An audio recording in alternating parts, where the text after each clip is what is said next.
శ్రీమాత్రే నమః. ప్రతి వ్యక్తిలోనూ అంతర్గతంగా ఒక శక్తి ఉంటుంది.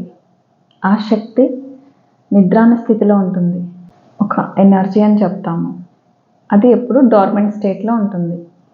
దాన్నే మనం కుండలిని అంటాము. సో యాక్చువల్లీ ఈ వర్డ్ వాడాలి అంటే లాట్ ఆఫ్ మిస్కన్సెప్షన్స్ ఉన్నాయి. కుండలిని అంటే చెడు ప్రభావం చూపిస్తుంది ఇట్లాగా. బట్ అవన్నీ ఎవరిది వారి ఓన్ ఎక్స్పీరియన్స్ అంతే కదా. సో కుండలిని అంటే ఏంటి? The Shakti that lies with in every person. ఈ యూనివర్స్లో ఉన్న ఎంటైర్ ఎనర్జీ అంతా తీసుకుంటే పూర్ణత్వం అంటాం కదా, పరాశక్తి.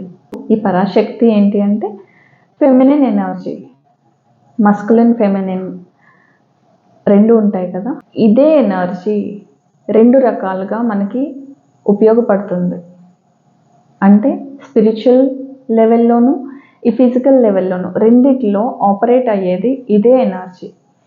ఈ ఎనర్జీ మొత్తం తన వర్క్ అంతా కంప్లీట్ చేసుకొని ఒక హ్యూమన్ బీయింగ్లో, ఒక మనిషిలో అది ఇంకొక మనిషికి జన్మనివ్వడానికి ఉపయోగపడుతుంది. అందుకే దీన్ని క్రియేటివ్ ఎనర్జీ అంటాము.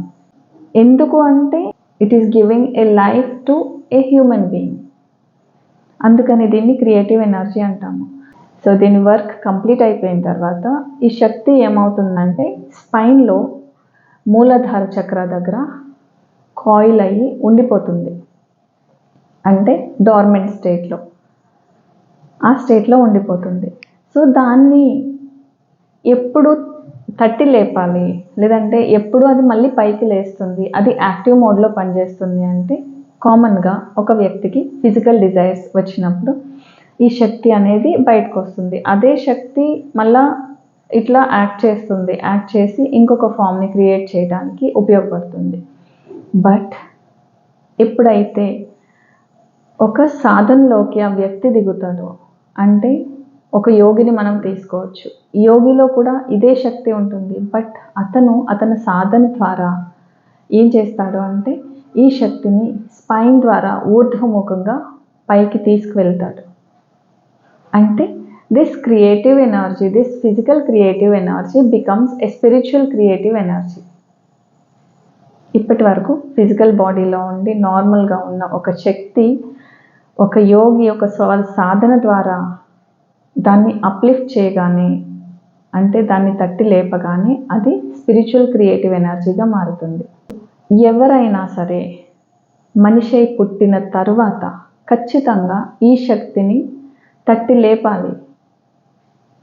లేదంటే ఇంకో ఉపయోగం ఏముంది? మనలో ఆ శక్తి ఉంటుంది, దాని ఉపయోగం మనకు తెలియట్లేదు, ఎట్లా వాడుకోవాలి ఆ శక్తిని మనకు తెలియట్లేదు.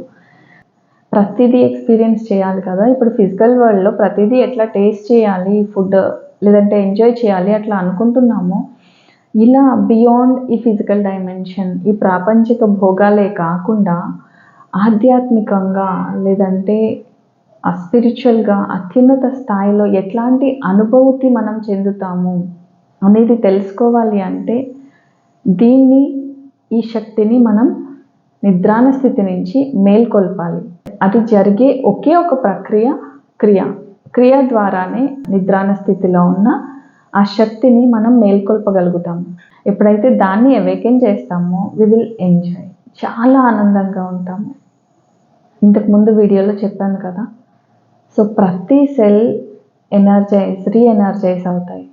ఎంత ఆనందంగానో, శరీరానికి అలసటాన్ని తెలీదు. ఫిజికల్గా చూసుకుంటే ఎంతో ఉత్సాహంగా పనిచేస్తూ ఉంటాము, నిరంతరం ఆనందంతో విరాజిల్లుతుంటాము. సో ఎవరైనా సరే నేను ఎన్లైటన్ అవ్వాలి అని అనుకుంటుంటే, ఆ ఎన్లైటన్ అవ్వాలనుకునే మనిషికి ఉండే ఏకైక దారి క్రియ. అది చేస్తే మాత్రమే అతను ఎన్లైటన్ అవ్వగలుగుతాడు. Whoever it is, male or female. మనకు శివ శక్తి రెండు ఉన్నాయి కదా శరీరంలోనే, అందుకే అర్ధనారీశ్వరుడు అంటాము. ఈ రెండు బ్యాలెన్స్ అవుతాయి ఎప్పుడైతే ఈ కుండలిని రేజ్ అయ్యి ఈ శక్తి సుషుమ్న నాడి ద్వారా ఊర్ధ్వముఖంగా పైకి ప్రయాణిస్తుందో, అప్పుడు ఈ రెండు తత్వాలు బ్యాలెన్స్ అయ్యి ఒక సమస్థితిలోకి వస్తాయి. సమస్థితిలోకి వచ్చినప్పుడు మాత్రమే మనం ఏకత్వాన్ని అనుభూతి చెందగలుగుతాము.